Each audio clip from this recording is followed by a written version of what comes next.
এতক্ষণে টাইটেল দেখে নিশ্চয়ই বুঝতে পারছেন আজকে আমি আপনাদের সাথে স্পেশাল শাহী হালিমের রেসিপিটা শেয়ার করব। অনেকেরই কমপ্লেন থাকে বাসায় হালিমটা রান্না করলে বাজারে কেনা শাহী হালিমের মতো টেস্টটা আসে না। আসলে ছোটোখাটো কিছু টিপস অ্যান্ড ট্রিক্স ফলো করলে বাসায় আপনি যে হালিমটা রান্না করবেন সেই হালিমের টেস্টটাও বাজারে কেনা শাহী হালিমের টেস্টের মতো হবে। আজকে শাহী হালিমটা রান্না করার জন্য এখানে প্রথমে একটা বাটির ভিতরে 1.5 কাপ পরিমাণ হালিম মিক্স নিয়েছি। এখন এই হালিম মিক্সের সাথে আমি ফুটন্ত গরম পানি অ্যাড করে দিয়েছি আরও 2 কাপ পরিমাণ। এবার নেড়েচেড়ে মিশিয়ে দিচ্ছি। এখানে অনেক রকম শস্য রয়েছে, যাতে করে একসাথে দলা না পেকে যায়, এজন্য একটু নেড়েচেড়ে দিচ্ছি। আর এটাকে এখন ভিজিয়ে রাখবো কম হলেও 1.5 ঘন্টার জন্য। 1.5 ঘন্টা পরে হালিমের এই ডালের মিক্সচারটা কিন্তু ফুলে গিয়েছে আর এটা এখন রান্না করার জন্য প্রিপেয়ার হয়ে গিয়েছে। এখন এটা সিদ্ধ হতে খুবই কম সময় লাগবে। আজকে শাহী হালিম রান্না করার জন্য এখানে আমি 1 কেজি পরিমাণ গরুর মাংস নিয়েছি। আপনারা চাইলে এখানে মুরগির মাংসটাও ব্যবহার করতে পারেন। আর মাংসগুলোকে চেষ্টা করেছি হাড় চর্বি তেল সহকারে নিতে, তাহলেই কিন্তু হালিমের টেস্টটা বেশি ভালো আসবে। আর মাংসগুলোকে এরকম একটু ছোট টুকরো করে নিয়েছি।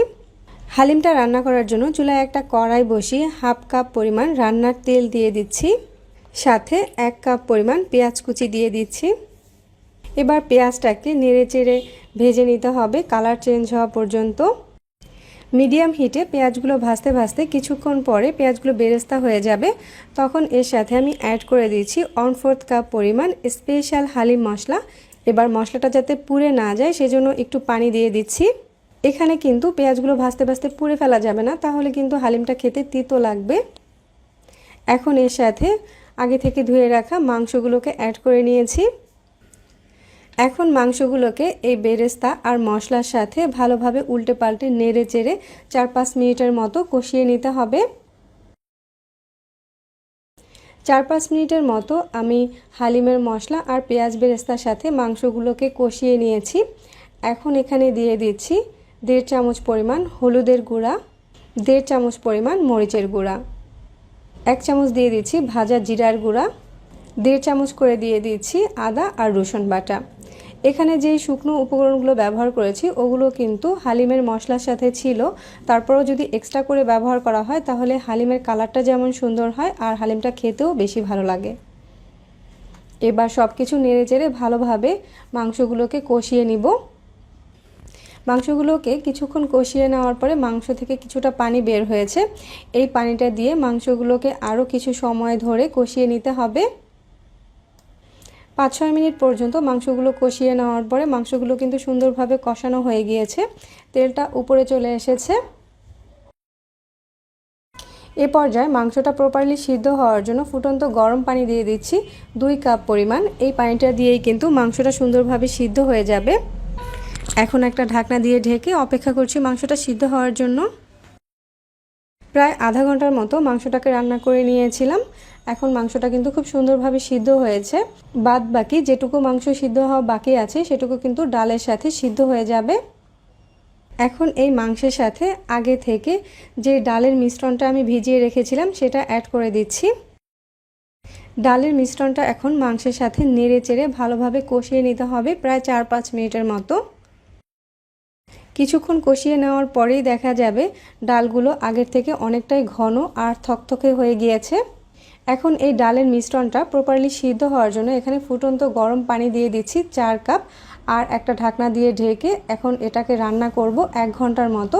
সময়টা একটু বেশি মনে হলেও হালিম রান্নাতে একটু সময়টা কিন্তু বেশিই দিতে হয়। 1 ঘন্টার মতো আমি ডালের মিশ্রণটাকে মাংসের সাথে রান্না করে নিয়েছিলাম। অবশ্যই এর মাঝে আমি কয়েকবার নেড়েচেড়ে দিয়েছি। ডালটা কিন্তু এখনও প্রপারলি সিদ্ধ হয়নি। এ পর্যায়ে আমি লবণ অ্যাড করে দিয়েছি যতটুকুনো ডালের জন্য প্রয়োজন হয় ঠিক ততটুকুনো, কারণ হালিম মশলার সাথেও কিন্তু কিছুটা লবণ ছিল। আবারও সব কিছু একসাথে নেড়েচেড়ে মিশিয়ে দিচ্ছি আর ঢাকনা দিয়ে ঢেকে আবারও আধা ঘন্টা পর্যন্ত রান্না করে নিব। হালিম রান্নার ক্ষেত্রে অবশ্যই একটু ধৈর্য ধরে রান্না করতে হয়, তাহলেই শাহী হালিমের টেস্টটা পাওয়া যায়। চুলার মিডিয়াম হিটে আরও আধা ঘন্টা পর্যন্ত আমি হালিমটাকে রান্না করে নিয়েছিলাম। দেখুন এখন কিন্তু হালিমের তেলটা উপরে ভেসে উঠেছে, তার মানে আমার হালিমটা রান্না কিন্তু প্রায় কমপ্লিটের দিকে। এখন এই হালিমে আমি একটা বাগার ব্যবহার করব। এজন্য একটা পাত্রে আমি কিছুটা রান্নার তেল দিয়ে দিয়েছি, সাথে 2-3 কোয়া রসুনকে এভাবে টুকরো করে কেটে সেটা দিয়ে দিয়েছি, আর 1 চামচ পরিমাণ কালো সরিষা দিয়ে দিয়েছি। এই বাগারটা কিন্তু একেবারেই অপশনাল, চাইলে কিন্তু এটা স্কিপ করতে পারেন। রসুনটা যখন এরকম সুন্দর গোল্ডেন ব্রাউন কালার হয়ে যাবে তখন এই বাগারটাকে সরাসরি আমি হালিমের উপরে দিয়ে দিচ্ছি। আবারও সব কিছু একসাথে নেড়েচেড়ে মিশিয়ে দিচ্ছি আর একটা ঢাকনা দিয়ে ঢেকে দিচ্ছি, যাতে করে এই বাগারের ফ্লেভারটা পুরোপুরি হালিমের সাথে অ্যাবজর্ব হতে পারে। সবশেষে এখানে হালিমের স্পেশাল মশলাটা আরও 1.5 চামচ পরিমাণ অ্যাড করে দিচ্ছি। এতে করে হালিমের টেস্টটা কিন্তু আরও বেশি ভালো আসবে। হালিম রান্নার ক্ষেত্রে ধৈর্য ধারণ করে হালিমটা রান্না করলেই কিন্তু একেবারে পারফেক্ট শাহি হালিমের টেস্টটা পাওয়া যায়। এই তো হালিমটা ঠিক এরকম পাতলা থাকা অবস্থাতেই চুলা থেকে নামিয়ে নিতে হবে, কারণ নামিয়ে নেওয়ার পরেও এটা আরও কিছুটা ঘন হয়ে যাবে। এখন আমি গরম গরম হালিমটাকে পরিবেশন করে নিচ্ছি। গরম গরম হালিমটা বাটিতে ঢেলে নেওয়ার পরে উপর থেকে আমি আমার পছন্দ অনুযায়ী কাঁচামরিচ কুচি, ধনেপাতা কুচি, আদা কুচি, শসা কুচি আর লেবু, পেঁয়াজ বেরেস্তা দিয়ে সাজিয়ে নিচ্ছি। তৈরি হয়ে গেল ইফতার বাজারের শাহি হালিম। আর এই হালিমটা খেতে যে কতটা মজার হয়েছে সেটা যদি আপনাদেরকে খাওয়াতে পারতাম তাহলেই বুঝতে পারতেন। ভুলবেন না। সবাই খুব বেশি ভালো থাকবেন। আল্লাহ হাফেজ।